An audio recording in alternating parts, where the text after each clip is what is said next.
অনেক হইছে লতিকা, আর কইলাম সহ্য করতাম না। কয়দিন আগে একটা বিদেশি বিলাই আনছিলি, এটা বাইকে গেল গা। ওহন আবার একটা কুকুর আনছস, ফাইজলামি ভাইবিছস।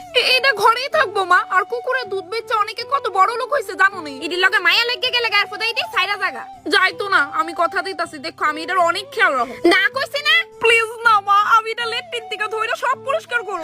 এবার কে এটারে খাওয়াবো প্লিজ মা, এটারে রাখ। জেসাটা কর, আমি আগে তে কই দে, আমি তাত নাই কিন্তু। ওয়াও, তাই এমন সামার এটার গুয়া আমারই সাফ করা লাগে মুতো।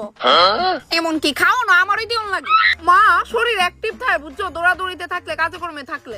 এই সকালতে বয়ে থাকতে দেখছো স্নেক বারো না তো শোয়া থাকতে দেখছো।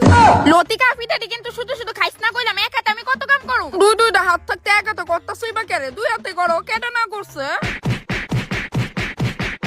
পেট খারাপের ওষুধ আনো আসি, দে খাওয়াই দিবি কইলে মনে কইরা। একটু দেখো তো এই ওষুধটা ওইনি খাওয়ার লাগে। হ্যাঁ হ্যাঁ, এটা